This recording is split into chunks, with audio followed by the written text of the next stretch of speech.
హే guys, మన ఛానల్లో for the first time ఇంట్లోనే eggless sponge cake without oven ఎలా చేయాలో మీతో షేర్ చేసుకుంటున్నాను.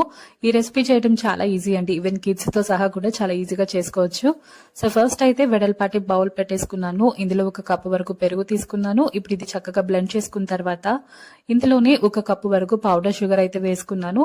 ఇది వన్స్ బాగా కలిపేసిన తర్వాత అందులో ఫ్లేవర్లెస్ ఆయిల్ అంటే నేను సన్ఫ్లవర్ ఆయిల్ తీసుకున్నాను. సో ఇది 1/2 కప్పు వేసేసి అందులోనే వెనిలా ఎసెన్స్ కూడా వేసి చక్కగా బ్లెండ్ చేసుకున్నాను. ఇప్పుడు ఒక జల్లెడ అయితే పెట్టుకుని అందులో 1 కప్పు వరకు మైదా తీసుకున్నాను. అందులోనే కాస్త 1 టీ స్పూన్ వరకు baking powder and baking soda వేసి చక్కగా జల్లించేసుకుని కొద్దిగా పాలు పోసుకుంటూ బ్యాటర్ అయితే చక్కగా మిక్స్ చేసుకోవాలి. ఇప్పుడు ఇది కేక్ ట్రేలోకి తీసుకున్నాను. బటర్ పేపర్ అయితే వేసుకున్నాను అనమాట కింద. సో ఇప్పుడు చక్కగా గ్యాస్ కట్ తీసేసి ప్రెషర్ కుక్కర్ లో 30 మినిట్స్ వరకు కూడా మనం లో టు మీడియం ఫ్లేమ్ లో పెట్టుకుని బేక్ చేసుకోవాలి. అండ్ ఎండ్ రిజల్ట్ వచ్చేసి చూస్తున్నారు కదా ఎంత ప్లఫీగా